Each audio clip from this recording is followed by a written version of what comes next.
Hello and welcome to Not Bound. I am excited to share with you my dyslexia story. It's really long and entangled because it encompasses so much of my life and people around me. So I have thought about how I was going to tell this long story, and I decided to do it more in a chronological order and just go over how it has affected people in my life, how we found out about my children, and just some other information about our story. And I hope that it inspires you to learn about dyslexia or to appreciate your dyslexia. Um, and again, it's just Dyslexia Awareness Month. So, spreading awareness as well as trying to share our stories. So, my dyslexia story actually starts with my father that I know of. So, my father grew up in not royal, rural countryside in the Midwest. And he was considered dumb or ignorant, unable to learn, and he left school in sixth grade. He went on to go to work and has worked ever since. So he is this amazing, smart person. And to be honest, growing up, and still today, I still don't see how he's just so smart. He really is. And he just didn't get the opportunity to learn at his abilities. So my dad struggled for years with that, and he still struggles. And unfortunately, some people are just so mean and so cruel that there's still this stigma that he's dumb. And growing up, I heard this and it broke my heart because I didn't understand how my daddy could be dumb because he was an amazing engineer, essentially. Even though he wasn't educated in that field, he was able to, and he still is able to just put things together and make like these super machines. And I'm always blown away by what he can build and how he understands the world. And then just seeing his ability to do math quickly in his head, I'm just, I don't see anything dumb about him. And that really should stop that stigma of dyslexics are unable to learn. So when I was in for the first couple of years in school, kindergarten, first grade, that I can remember, I was actually in speech therapy. And I remember asking why I had to go to speech therapy, and I was told it was because my dad had a speech impediment, and I learned how to speak from him, and I caught the speech impediment. So I still have some speech issues. As much as I work really hard on that and being able to uh, learn the Orton Gilliam way, I went to school for that. That has helped me a lot. However, there's still some things that I say incorrectly, and I still have some speech impediments. And interestingly, this has continued my whole life, but I remember it was until I was like 20 years old, I believe, that I was unable to say Troy. And that took so long, and everybody around me was like, just say Troy. And I was like, I can't. Like, I would try and try and try, and it just did not work for me. My issue really is with math and numbers. And I've never been good at math. And I just figured, well, I'm just like everybody else. You know, in the United States, I think there's only, last time I checked, only 23% of people are efficient in mathematics. So I just figured I'm just one of those people. You know, you always hear, oh, I'm just not good at math. I don't have a math brain. So I just figured that is where, you know, that's where I was at. No one actually took the time to, you know, test me as a child for dyslexia. I made good grades. I thrived in actually the literature classes, writing. I remember I was in third grade, I believe it was, And I will remember this teacher. She told me how amazing my writing was and that I should be an author. And that always stuck with me. And um, I just, I see things a little bit differently, and I can relate information a little, relate to things, one that's maybe hard into something that's easier, and being able to make that understandable. And I just, that those are my strengths. Writing and math is my weakness. So my siblings actually have many of them have learning differences, more severe than mine, I would say. I have a sister who was in remediation classes for her whole school years, and that was never said that she was dyslexic. It was just that she had her learning differences, and there were some different theories to why she had issues, but it was never tested or disclosed that she was dyslexic. So one thing that always stuck out to me was I've always been different. Just growing up, I've always felt different. I never understood what people understood, and I thought about things differently. And I think that that really plays a part in my dyslexia. And I guess I just wish I would have known when I was younger. And I wish that was seen. We did move around a lot, and I think that probably hurt my abilities to have teachers or just have schools see, hey, you're having struggling here. This is, something that's all, persistent all the time. And maybe there's a weakness there. But again, I made passing grades. So and I learned how to manipulate the system as well. I'm not proud of it, but I had a lot of help from friends, especially with homework. A lot. I would, like, hey, can you help me with my homework?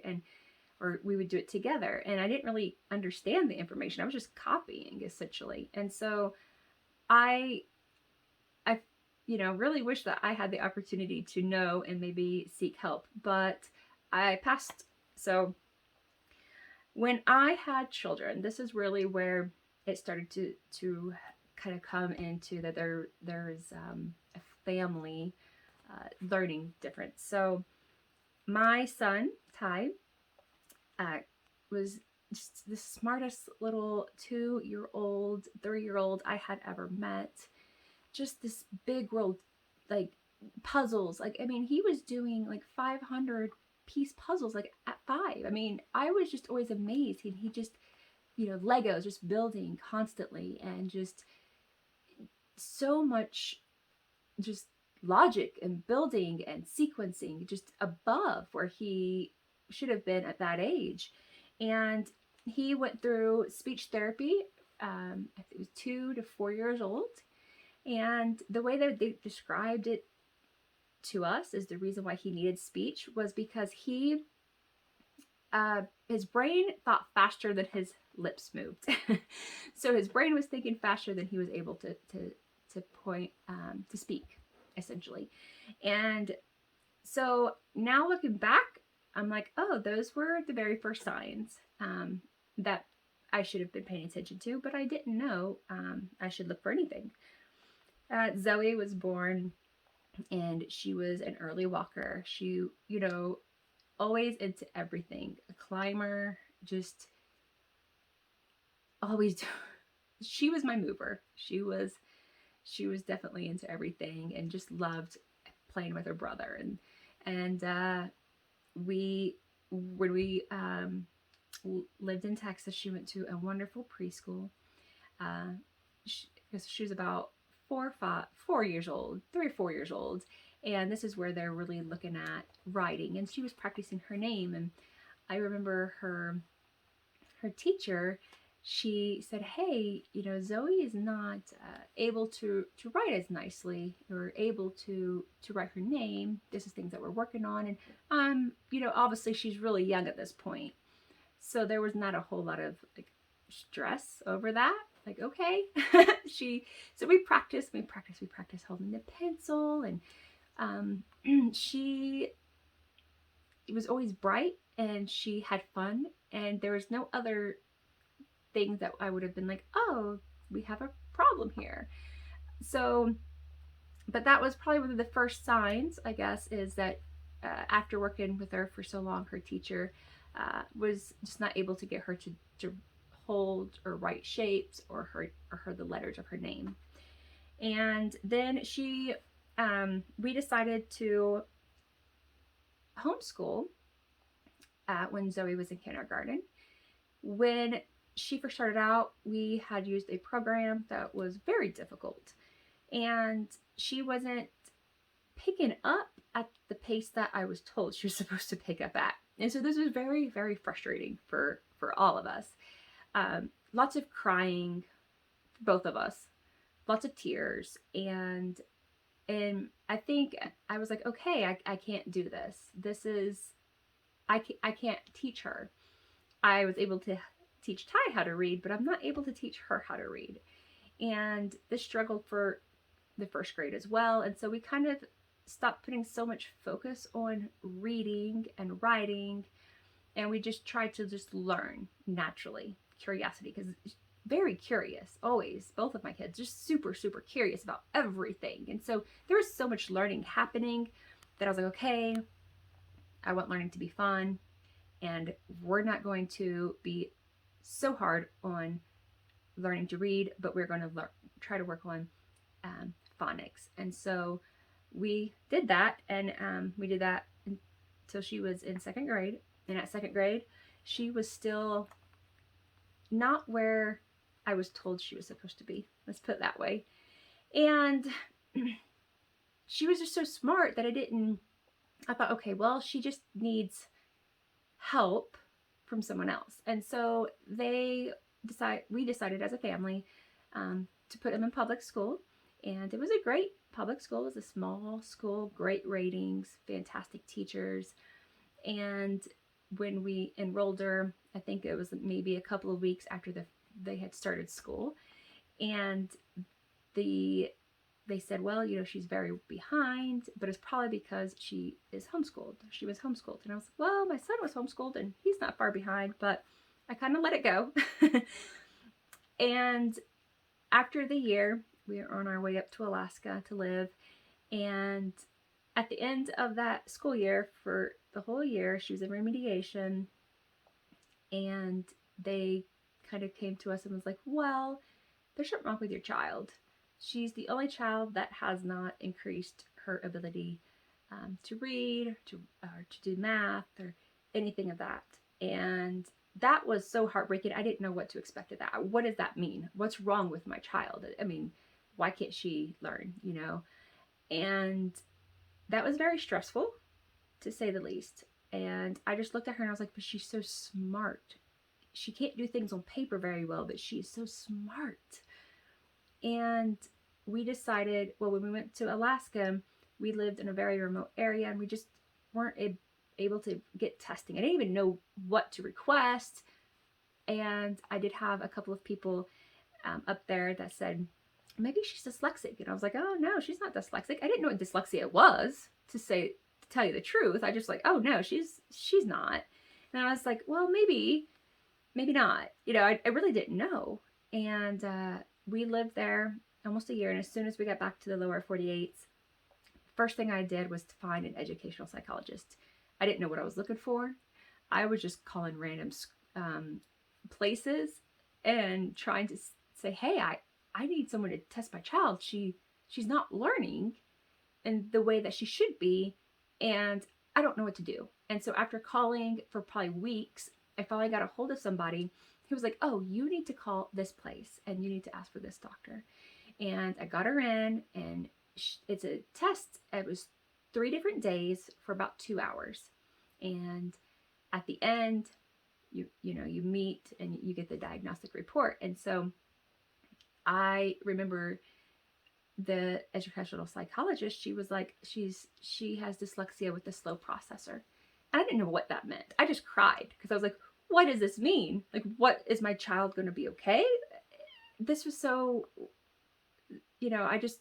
should have gone in there maybe a little bit more educated because I really did not know. I just thought I have people in my family, my dad and my siblings, who have struggled so much. And I didn't know what that meant for her. And when I started to research it, well, I should say that it's specific learning disorder. It's not diagnosed as dyslexia. So it's a specific learning disorder. And I started to research. She's twice exceptional. What does this mean? She's a twice exceptional child with special learning disorder and a slow processor. I don't even know what this means. How can I wrap my head around this? And I learned that it's okay. She's going to be great. I went to school at that point in time. My husband was like, you're going to the school and you're going to learn about it so you can help our daughter. And so I did. I went to an Orton Gilliam School for Teachers. I learned all about dyslexia. I learned about how to help her, what's the best type of learning for her, and everything. And interestingly, when I was in that school, I had people ask me, do you have dyslexia? And I'm like, no, I don't think so. No, I don't. I don't have dyslexia. My dad probably has it from what I could see and what I'm learning, but I don't. My siblings have it. But that was when the first time I started questioning, do I have dyslexia? And it was just very interesting. So over the course of the couple of years, we were having OG lessons in our house with my children. I also kind of implementing it with my son because we do a lot of things together, and so we were just implementing those different methods as a family, essentially. And when he was in 9th grade, I started to notice that he's really struggling. And I thought, okay, he is playing around. He's hit those hormones and he's just not concentrating and he's not, doing his work. And I look back and I feel so ashamed of the way I was so frustrated with him. And I was like, okay. I talked to a couple of doctors, and doctors were like, well, we think that he has ADHD. And I'm like, no, I don't know. Maybe not. I don't know. And they had someone say, well, we can put him on medication. And I said, before we even consider that diagnosis, I want to get him tested. I want an educational psychologist to test him. And I'm really, really happy that I did. So happy that I did. Because what it comes back to is that he has dyslexia with anxiety. And so anxiety goes hand in hand with dyslexia. And there's many reasons that it could be. I don't think there's an definitive answer to why. But basically, a lot of times that looks like ADHD. So he's dyslexic, so he has trouble reading and comprehending it. He has trouble understanding certain things. He has trouble with different forms. He has a slow working memory or short working memory. And then there's the anxiety, which is the fidgeting, the hands, the moving. And so the educational psychologist was like, oh, it looks a lot like ADHD, but he did not test for dyslexia. He did not test for ADHD. So I was really glad because I was like, okay, now I know what to do. And I look back and I go, oh my goodness, I should have known, because he has so many traits of being dyslexic. So it was a really good thing. And let's see what else. I got my notes here. What I think we realized my dyslexia moment, I just would ask my kids to take different tests to try out these free online dyslexia tests. And it was like, oh my goodness, I would take them with them just to see how it was. And I always rated that I was dyslexic. And so of course this is not a formal evaluation. This is not me going to educational psychologist. And I started listening to a podcast, Dyslexia Explored, and I was hitting every single one. I felt like those episodes. I was like, oh my goodness, that was me. That's me. That's me. And then the more I read about dyslexia and the more I study it, the more I'm like, I am dyslexic. So I have always been a cheerleader to my children. Like, this is great. Your brain is amazing. You know, but my interviews with my children will show you that they don't always feel that way. And so I try to look at it as a good thing because I have these gifts that I wouldn't have if I didn't have dyslexia. And I also have some weaknesses, but that's okay because there's a give and take with dyslexia. And I just try to focus on all the positives. And I try to think of the people who have changed the world, the entrepreneurs. I look at the scientists and just the way that I can help children and other people learn about dyslexia, feel comfortable in their dyslexia, and try to be their cheerleader as well. So the other thing, interestingly, is that I'm pretty sure my husband's dyslexic. He was at a neurologist. He has a TBI, and so he was there getting everything checked, and she was evaluating him. She's like, I think you're dyslexic. And he refused the testing. He's like, no, I'm good. But when a lot of times I'm like, I think this is your part of your dyslexia. And he's like, oh, no. But I just find it funny because we have both of our children are dyslexic. And so it is genetic. And so interestingly, it's like 50%. If you have one parent with dyslexia, you have 50% of having it. If you have two parents with dyslexia, you have 100% of having it. And so I look at both of my children and I'm like, I think you're dyslexic. And he has dyslexia that runs through his family as well. His brother, uncle, there are probably other people, but we just know for sure there's those two. And I don't know, I think it's just all around my life. And I attract dyslexics in my life as well. I don't know how or why. I don't know if we just gravitate because we do think so different. I feel like we think so differently. One of the things is that we just have this, it's hard to see the small details sometimes, and we just can, a lot of times, and each dyslexic person is different because of their different strengths and their different weaknesses, but there's just like this big world thought, you know, you may not be able to see the small detail, but you know, I have a plan in my head and I have it all figured out. I just don't know how to make that happen.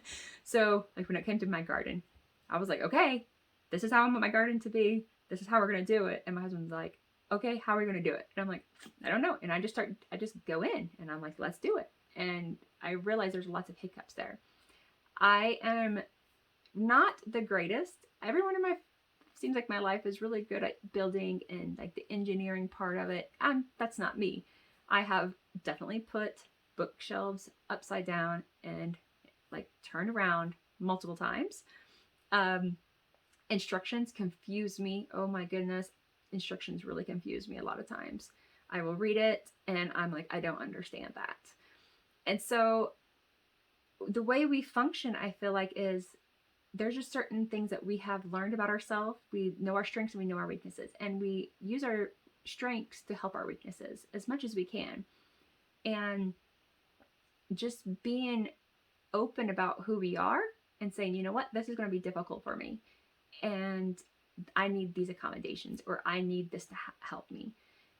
This is like really key. And I think once you understand it and once you know it, you like the door is just open. You're like, oh my goodness, this makes sense. This is where I thrive. This is who I am. And there's no longer a question on why am I this way? Why can I not do math very well? Why do I have difficulty with reading instructions? Why, you know, I'm having trouble comprehending things. And so I just encourage everybody to, if you think you're dyslexic, if you have a question about dyslexia, look it up, understand it. Don't be afraid of it. It should never define you in a bad sense, but you should be able to look at it and go, you know what, this is where I thrive, and you should capitalize on that. So this is our dyslexia story. I hope you enjoyed it. I will link the videos and interviews down below, and I really look forward to hearing your guys' dyslexia story. And thank you so much. Bye.